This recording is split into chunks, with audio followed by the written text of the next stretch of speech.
Welcome back. आइए बात करते हैं कॉन्स्टिट्यूशनल डिजाइन की बैक एक्सरसाइज के सेकंड क्वेश्चन के बारे में।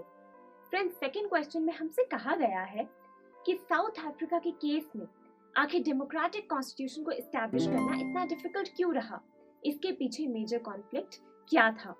इसके लिए हमें 4 ऑप्शंस दी गई हैं और जानते हैं जब आप इन चारों ऑप्शंस को रीड करेंगे तो आपको ये क्लियर हो जाएगा कि जो ऑप्शन डी है, जिसमें कहा गया है कि कलर्ड माइनॉरिटी और ब्लैक्स मेजॉरिटी के बीच का जो कॉन्फ्लिक्ट है, उसके कारण ही डेमोक्रेटिक कॉन्स्टिट्यूशन को एस्टैब्लिश करना साउथ अफ्रीका के केस में मुश्किल रहा।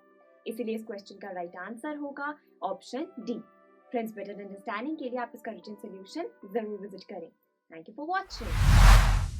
आई एम श्योर स्टूडेंट्स, आपको ये वीडियो बहुत पसंद आया होगा। तो इसी तरह से एक मजेदार तरीके से अपने हर कॉन्सेप्ट को क्लियर करने के लिए डाउनलोड कीजिए PU Stack ऐप, जहां आपके लिए और भी कई सारे ऑप्शंस हैं, जैसे कि आपके लिए सैंपल पेपर्स हैं, back exercise solution, step videos and much more. So what are you waiting for? Download the app now.